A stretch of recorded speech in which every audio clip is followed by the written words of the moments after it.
رواية بن علي عن الإمام علي الكسائي من طريق أبي جعفر النصيري من كتاب تلخيص العبارات لابن برديمة.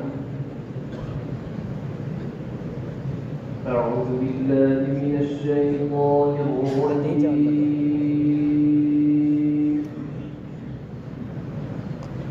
بسم الله الرحمن الرحيم.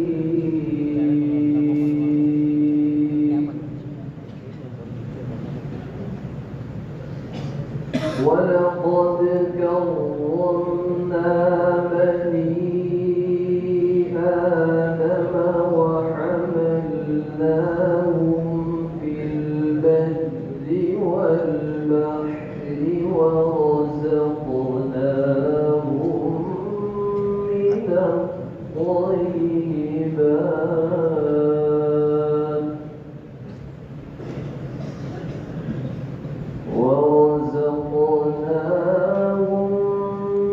من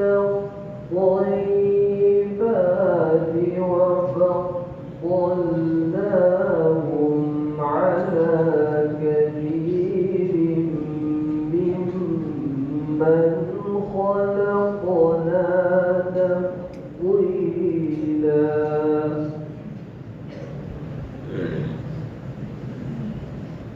يوم ندعو كل أناس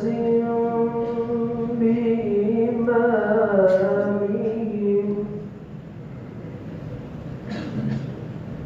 فمن أوتي كتابه بيمينه فأولئك يقرؤون كتابهم ولا يظلمون فتيلا.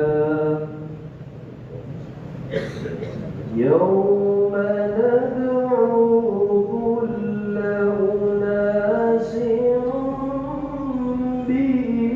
بإمامهم فمن أوتي كتابه بيمينه فأولئك يقرؤون كتابهم ولا يظلمون فتيلا. ومن كان في هذه أعمى فهو في الآخرة أعمى وأضل سبيلا. يوم ندعو كل أناس بإمامهم فمن أوتي كتابه بيمينه فأولئك يقرؤون كتابهم ولا يظلمون فتيلا.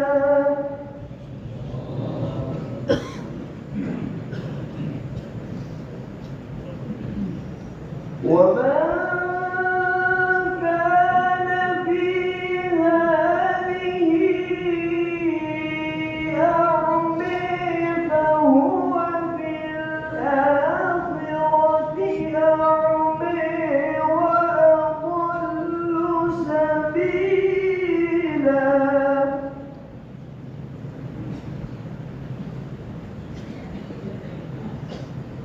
ومن كان في هذه أعمى فهو في الآخرة أعمى وأضل سبيلا.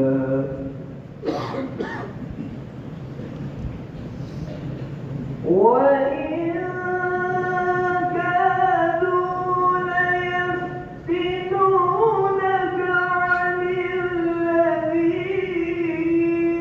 أوحينا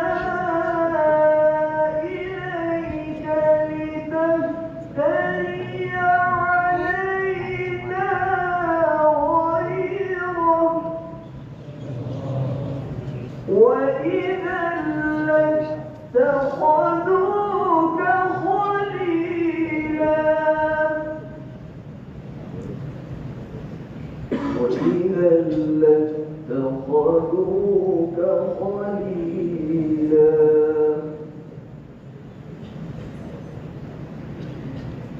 ولولا أن ثبتناك لقد كدت تركن إليهم شيئا قليلا إذا لأذقناك ضعف الحياة وضعف الممات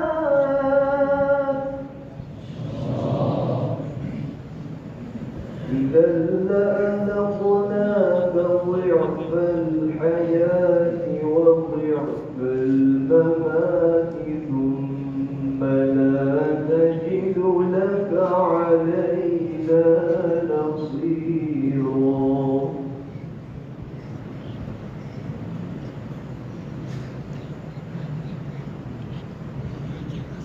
ولولا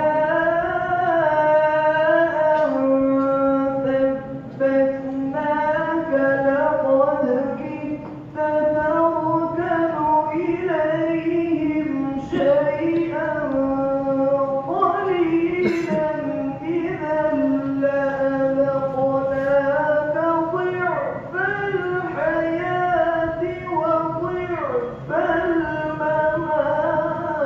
الممات إذا لأذقناك ضعف الحياة وضعف الممات ثم لا تجد لك علينا نصيرا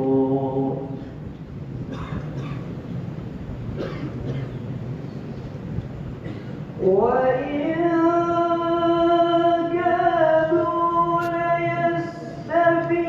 ليستفزونك من الأرض ليخرجوك منها وإذا لا يلبثون خلافك إلا قليلا سنة من قد أرسلنا قبلك من رسلنا ولا تجد لسنتنا تحويلا